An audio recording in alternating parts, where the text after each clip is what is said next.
Will 2023 be the biggest change in the real estate market here in Vancouver? Well, with these four changes and restrictions coming, it just might be. Let's get right into it. Number one is the home rescission period, or what is known as the 3-day cooling off period. This could be a video all on its own. For the purpose of this video, I'm going to keep it very short. What this period is the right for the buyer to be able to rescind or cancel their offer within 3 business days, excluding holidays and weekends, to back out of their offer.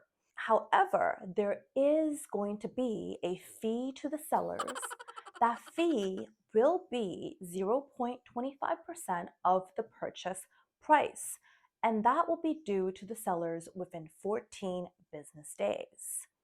Now, this applies to most residential homes like a detached house, multifamily unit, duplexes, townhomes, condos. There are exceptions to the rule, and that will be linked in the description below for you guys to check. This was done by the federal government to cool off the market. However, I think at this time in this market, there has been a major shift.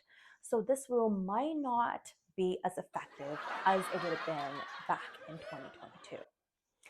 Moving on to number two, the age and rental restriction buildings have now been lifted. Previously, if you lived in an age restriction building, for example, only 19 plus and above can live in the building, that's now gone and lifted.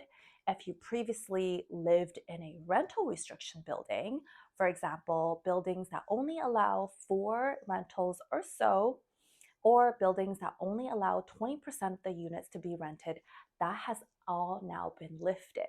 With the exception of age 55 and above, that law still stays. What does it mean for me? Well, what it means for you is that if you previously owned in one of these buildings, now your property value may be worth more than it currently has. As well, if you previously was forced to sell because your rental restriction maxed out and you have to move, now you don't have to sell. This also opens up the pool of a lot of rentals as well as home ownership options.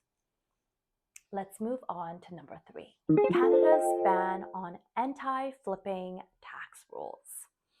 Government is cracking down on people who are using the principal residence as a way to flip houses instead of claiming it as business income.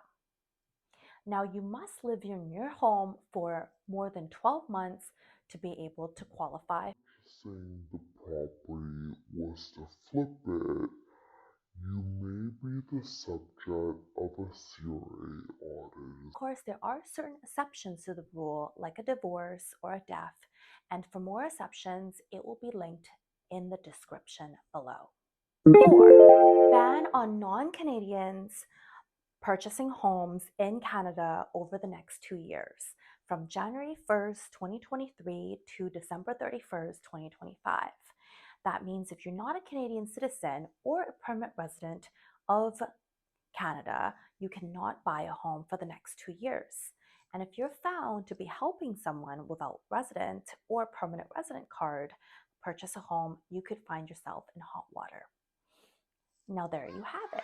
There are 4 major changes coming in 2023. How will this impact the real estate market? Well, stay tuned to find out. If you'd like more real estate information or information about the local area in Richmond, BC, follow my channel for more. Thank you, everyone. Bye.